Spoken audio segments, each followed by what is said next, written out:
আমাদের দেশে যারা খুরমা খেজুর খাই আমরা, যারা খেজুর বলি, সৈদার পরে খেজুর গাছ, এই যে মাজরা, অনেকে চিনি না আসলে মাজরা বলে খেজুর গাছের বাগান আর কি, এটাকে বলে মাজরা।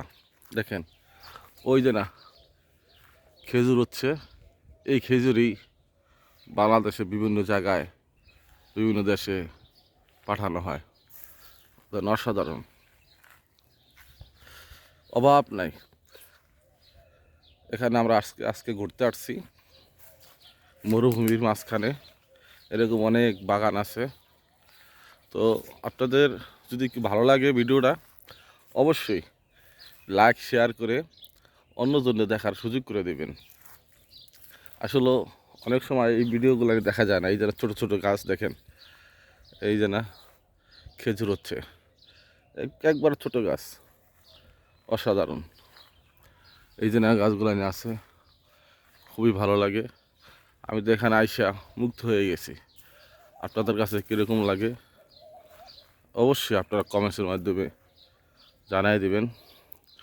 অনেক দূর গাড়ি চালায় আসার পরে এই মাজরাটা পেয়েছি, বহু দূর, প্রায় আমাদের রিয়াদের বাইরে, রিয়াদ থেকে প্রায় 200 কিলোমিটার বেশি হবে চালায় আসছি গাড়ি।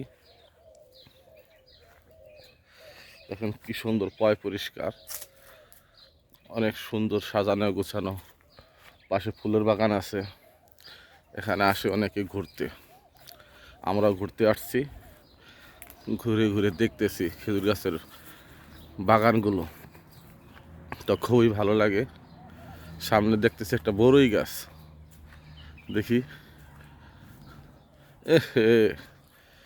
অনেক সুন্দর বড়ই হয়ে রয়েছে, কে খাইব বড়ই? দেখেন বড়ই খাওয়ার লোক নাই, বড়ই হইয়া পাইকা, বড়ই হইয়া পাইকা রয়েছে। বুঝছেন, কে খাইব বড়ই? এখানে মরুভূমির ভিতরে খাওয়ার কোনো লোক আছে? নাই। আমি এখন একটা সেরবো,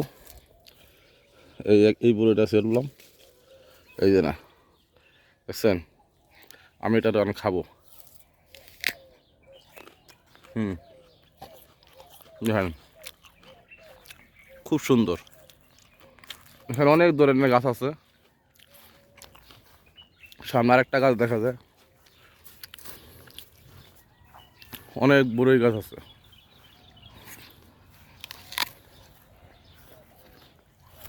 আপনারা যে কেউ যদি খেতে চান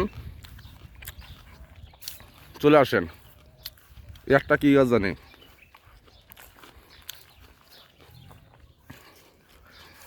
আচ্ছা এই গাছটা, এই ফলটার নাম জানি না,